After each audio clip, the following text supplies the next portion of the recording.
कहानी की शुरुआत होती है 1973 की सोवियत सेंट्रल जेल में, जहां बोहेमियन नाम का एक कैदी था जिसे लगभग 2 साल पहले जेल हुई थी। उसने देखा कि कैप्टन वकील्स्की एक बहुत ही निर्दयी आदमी था जो अपने मजे के लिए कैदियों को बुरी तरह पीटता था। जल्द ही बोहेमियन को एक वर्कशॉप के बारे में पता चला जहां हर एक कैदी काम करने का सपना देखता था। असल में जो भी कैदी उस वर्कशॉप में 2 दिन काम करेगा उसकी जेल की सजा से 3 दिन कम हो जाते थे। साथ ही वर्कशॉप में काम करते हुए ध्यान काम पर ही लगा रहता और दिन आराम से कट जाता। फिर एक दिन वार्डन ने बोहेमियन को अपने ऑफिस में बुलाया और उसे अपनी सजा कम करवाने का एक मौका दिया। वो चाहता था कि बोहेमियन एक ऐसी टीम तैयार करे जो वर्कशॉप में काम करके वहाँ की प्रोडक्टिविटी को डबल कर दे। साथ ही उसने कहा कि अगर उसकी टीम 2 गुना काम करने में कामयाब रही तो 1 साल में बोहेमियन को रिहा कर दिया जाएगा। वार्डन ने कहा कि वो अपनी पसंद के किसी भी कैदी को चुनकर टीम बना सकता है, पर जब बोहेमियन ने कहा कि वो हैचेट नाम के कैदी को चुनना चाहता है तो वार्डन ने इसके लिए साफ इनकार कर दिया। असल में हैचेट काफी खतरनाक कातिल था जिसने 2 लोगों को बेरहमी से मार डाला था। लेकिन जब बोहेमियन ने कहा कि वो बहुत मेहनती है, वो जरूरी है टीम के लिए, तो फिर वार्डन उसकी बात मान ही गया। आखिरकार बोहेमियन ने अपनी टीम बनाई जिसमें हैचेट, नीडल, बूढ़ा मास्टर और क्रेसी नाम के कैदी शामिल थे। बोहेमियन के दोस्त हैचेट से थोड़ा डर रहे थे तो बोहेमियन ने उन्हें समझाया कि हैचेट से बिना बात किए उसे बस अपना काम करने दो। असल में बोहेमियन और हैचेट काफी अच्छे दोस्त थे क्योंकि कुछ समय पहले हैचेट ने बोहेमियन की जान बचाई थी।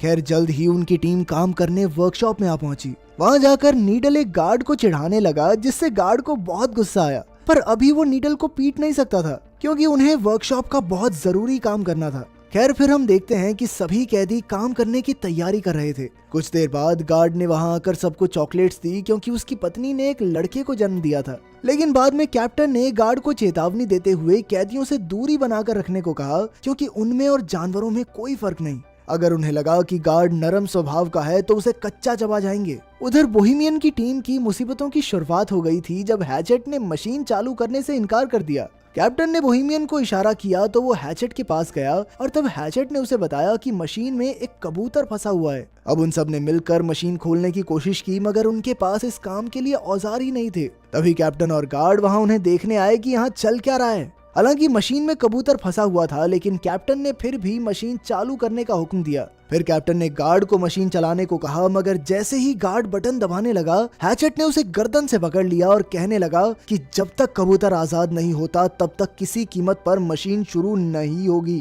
तभी अचानक नीडल ने पीछे से कैप्टन पर हमला करके उसे बेहोश कर दिया। फिर उसने क्रेसी को दरवाजा बंद करने को कहा। ये सब देखकर बोहेमियन काफी घबरा गया क्योंकि मामला हाथ से निकलता जा रहा था। अब कैप्टन और गार्ड उनके कब्जे में थे और वो आगे के प्लान के बारे में सोचने लगे। बोहेमियन ने कहा कि वो पुलिस को फोन करके सब कुछ सच बता देगा, पर हैचेट ने उसे धमकाकर कहा कि अगर उसने ऐसा कुछ किया ना तो वो कैप्टन को मार डालेंगे। जिस पर कैप्टन ने गुस्से में कहा कि उनमें से कोई भी जिंदा नहीं बचेगा, जिससे वो सभी काफी डर गए। फिर बोहेमियन ने कहा कि उन्हें कैप्टन और गार्ड को छोड़कर फिर से काम पर लग जाना चाहिए। मास्टर और क्रेसी भी बोहेमियन की बात से सहमत थे, पर नीडल जानता था कि अगर उसने कैप्टन को छोड़ दिया तो वो अपनी जान से हाथ धो बैठेगा। फिर बोहेमियन ने हैचेट से गार्ड को छुड़वाने की कोशिश की, लेकिन हैचेट ने कहा कि जब तक वो कबूतर आजाद नहीं होता तब तक काम शुरू नहीं होगा, मतलब नहीं होगा। अब बोहेमियन ने फिर से मशीन खोलने की कोशिश की मगर वो नाकामयाब रहा। तब हैचेट ने कहा कि अगर ये कबूतर मारा गया ना तो मैं इस गार्ड को भी मार दूंगा।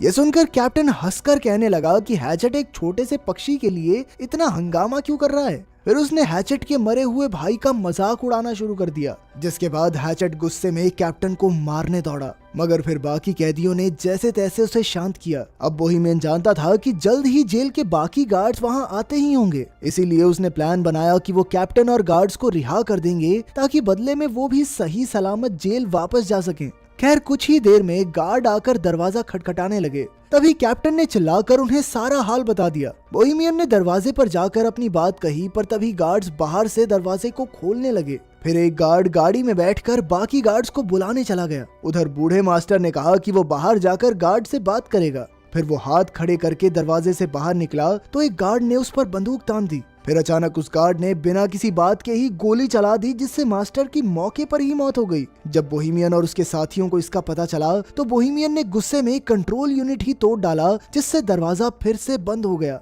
फिर कुछ समय बाद जेल वार्डन और एम्बुलेंस वहां पहुंच गई। वार्डन ने कहा कि वो उन कैदियों से बात करके मामला सुलझाना चाहता है। वार्डन ने पुलिस वालों को दूर भेजने की कोशिश की ताकि कैदी डर कर कोई गलत कदम न उठा लें, मगर पुलिस चीफ तो वहां से हिलने को तैयार ही नहीं था। उधर कैदियों की टोली अंदर ही फंसी हुई थी और उन्हें कुछ समझ नहीं आ रहा था कि क्या करें। फिर बोहेमियन ने कैप्टन को पानी पिलाया और कहा कि उन्हें दरवाजा खोलकर खुद को पुलिस के हवाले कर देना चाहिए, पर क्रेसी ने कहा कि उन सब का भी वही हाल होगा जो बूढ़े मास्टर का हुआ। तभी हैचेट ने भी धमकी देते हुए कहा कि अगर उनमें से किसी ने भी दरवाजा खोला तो वो गार्ड और कैप्टन को जान से मार देगा, फिर अपना अपना देख लेना तुम लोग। आखिरकार सबको समझ आ गया कि अगर उन्हें इस मुसीबत से जिंदा बचना है तो उन्हें उस कबूतर को जिंदा बाहर निकालना होगा। इधर पुलिस चीफ ने वार्डन से कहा कि उसे 1 घंटा दिया जाता है, उतने में मामला सुलझाना होगा, वरना फिर पुलिस को जबरदस्ती अंदर घुसना ही पड़ेगा। तब वार्डन ने एक माइक्रोफोन के जरिए कैदियों से बात की और उनसे कहा कि भाई देखो, कैप्टन और गार्ड को छोड़ दो, इसी में तुम्हारी भलाई है। वार्डन ने उन्हें विश्वास दिलाने की कोशिश की कि उन्हें कुछ भी नहीं किया जाएगा और इस हरकत को बस एक गलती मानकर भुला देंगे। तब बोहेमियन ने एक बार फिर से मशीन खोलने की कोशिश करने की सोची और साथ ही उसने कैप्टन से चाबी लेकर हैचेट को जंजीरों से रिहा कर दिया। जब नीडल ने इसका विरोध किया तो बोहेमियन ने कहा कि वो कबूतर को आजाद करके ही दरवाजा खोलकर खुद को पुलिस के हवाले करेंगे। इस बात से नीडल और बोहेमियन के बीच हाथापाई शुरू हो गई। नीडल एक औजार से बोहेमियन की जान लेने ही वाला था कि हैचेट ने उसे पीछे से उठाकर दीवार पर दे मारा। इसके बाद वो सब मशीन खोलने में जुट गए। फिर हैचेट ने अपनी बाजुओं के जोर से कुछ ही देर में ढक्कन खोल दिया, लेकिन अब भी एक और परत उतारनी बाकी थी। उन्होंने देखा कि कबूतर अब भी जिंदा था। तब बोहेमियन ने हैचेट से पूछा कि वो एक कबूतर को बचाने के लिए इतना जोर क्यों दे रहा है। फिर हैचेट ने उसे बताया कि उसे हर रोज डरावने सपने आते हैं जिसमें उसे कब्र में जिंदा दफना दिया जाता है। वो बुरी तरह चिल्लाता है, मगर अंत में वहीं दम घुटने की वजह से उसकी मौत हो जाती है। अब वो इस कबूतर में खुद को देख रहा था और उसे न जाने क्यों लगता था कि अगर ये कबूतर बच गया तो शायद वो भी बच जाएगा, उसके भी ये बुरे सपने बंद हो जाएंगे। खैर, फिर बोहेमियन ने मशीन खोलने में गार्ड की मदद मांगी तो उसने कहा कि पहले उन्हें कैप्टन को रिहा कर देना चाहिए ताकि कैप्टन बाहर जाकर पुलिस को सब कुछ बता सके, मगर नीडल उसे छोड़ने के लिए हरगिज राजी नहीं था और फिर अचानक उसने कैप्टन पर लकड़ी से वार कर दिया। बोहेमियन ने गार्ड को समझाया कि भाई देख, अगर हमने इसको कैप्टन को छोड़ दिया ना तो हमारे साथ तू भी मारा जाएगा,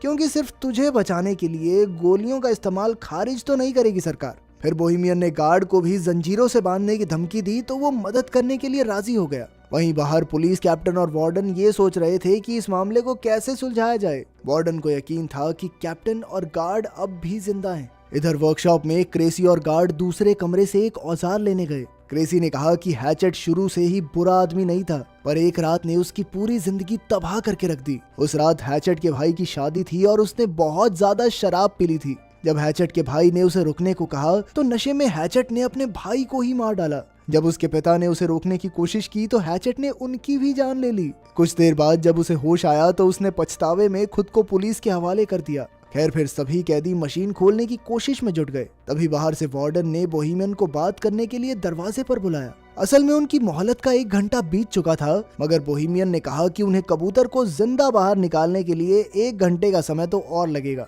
फिर वार्डन ने अंदर बंधे हुए कैप्टन से बात की तो उसने कहा कि यहाँ तो कोई कबूतर है ही नहीं और ये कैदी तो बस भागने का मौका ढूंढ रहे हैं। खैर, फिर वार्डन ने कहा कि उनके पास कैप्टन और गार्ड को रिहा करने के लिए 60 मिनट और हैं। फिर वार्डन ने बोहेमियन को याद दिलाया कि भाई क्यों पंगा ले रहा है अपनी जिंदगी के साथ, तुझे कहा तो था कि वर्कशॉप का काम पूरा होने पे 1 साल के अंदर रिहा कर देंगे तुझे। लेकिन जब बाकी कैदियों ने ये बात सुनी तो उन्हें बहुत गुस्सा आया, क्योंकि इसका मतलब ये था कि बोहेमियन ने उन्हें अपने फायदे के लिए इस्तेमाल किया था। ये देखकर कैप्टन तो जोर जोर से हंसने लगा और बोहेमियन ने उसे मुक्का मार दिया। फिर वो कैप्टन को रिहा करने लगा तो नीडल ने उसका विरोध किया। तब बोहेमियन ने कहा कि वो सिर्फ कैप्टन को रिहा करेंगे और गार्ड को बंदी बनाकर रखेंगे। फिर जब बोहेमियन कैप्टन को लेकर बाहर आया तो अचानक पुलिस चीफ ने उन पर गोलियां चला दी। अब बोहेमियन तुरंत कैप्टन को वापस अंदर ले आया और मामला फिर बिगड़ गया। उधर बाहर वार्डन ने गुस्से में पुलिस चीफ के मुंह पे मुक्का मारा, पर चीफ ने कहा कि क्या हो गया भाई, उनका समय खत्म हो गया है, बाहर निकालना चाहिए हमारे सोल्जर को। तभी वहां एक ट्रक में कई सिपाही आ पहुंचे। वहीं दूसरी ओर सभी कैदी मशीन के ढक्कन में छेद करने में कामयाब रहे। फिर बोहेमियन ने उसमें अपना हाथ डालकर कबूतर को बाहर निकालने की कोशिश की, मगर वो उसके हाथ नहीं लगा। नीडल ने तो ग्राइंडर की मदद से ढक्कन को काटने की भी कोशिश की, लेकिन कोई फायदा नहीं हुआ। आखिरकार उन्होंने एक और छेद करने का फैसला किया, मगर उनके पास जरूरत के औजार नहीं थे। तब बोहेमियन ने कैप्टन से औजारों वाले कमरे की चाबी ले ली। वहीं बाहर सिपाहियों ने वर्कशॉप के ऊपर धावा बोलने की तैयारी कर ली थी। अंदर कैदी वेल्डिंग मशीन से लोहा पिघलाने में लगे थे, मगर उन्हें मशीन चलानी ही नहीं आती थी। तब कैप्टन उनकी मदद के लिए आगे आया। इधर कैप्टन लोहा पिघला रहा था और उधर सिपाहियों ने दरवाजे पर बॉम्ब फोड़ने की तैयारी कर ली। आखिरकार कैदी मशीन खोलने में कामयाब रहे, मगर वो कबूतर तो वहाँ से उड़ना ही नहीं चाहता था। तभी कैप्टन ने अपनी बंदूक निकालकर कैदियों पर तान दी, लेकिन अचानक हैचेट ने कूदकर उसकी गर्दन पकड़ ली। फिर हैचेट ने उसका सर कुचलकर उसे बेरहमी से मार डाला और ये देखकर गार्ड की तो सिट्टी पिट्टी गुम हो गई। इसके बाद हैचेट ने कबूतर को बाहर निकाला और उसे पानी से साफ किया। तभी अचानक दरवाजे पर जबरदस्त धमाका हुआ और कई सिपाही अंदर घुस आए। सभी कैदी डरकर जमीन पर लेट गए, मगर हैचेट खड़ा हुआ और उसने कबूतर को हवा में उड़ा दिया। तभी पुलिस चीफ ने गोली चलाने का हुक्म दिया और इस वारदात के बाद हैचेट की मौके पर ही मौत हो गई। लेकिन बाकी कैदी जमीन पर लेटे हुए ही कबूतर के आजाद होने की खुशी मनाने लगे। पुलिस चीफ ने उन्हें भी मारने की कोशिश की, मगर पीछे से गार्ड ने उसे रोक दिया। गार्ड ने झूठ कह दिया कि हैचेट ने उन सबको बंदी बना रखा था और इसी वजह से कैदियों को बिना किसी सजा के वापस जेल भेज दिया गया। बोहेमियन और उसकी टीम के लिए हैचेट हीरो बन गया और वहीं कबूतर को आजाद करते ही हैचेट की जिंदगी का मकसद पूरा हो गया और वो चल बसा। तो क्या आपके हिसाब से हैचेट ने सही किया? कमेंट्स में जरूर बताना। मिलते हैं अगली वीडियो में।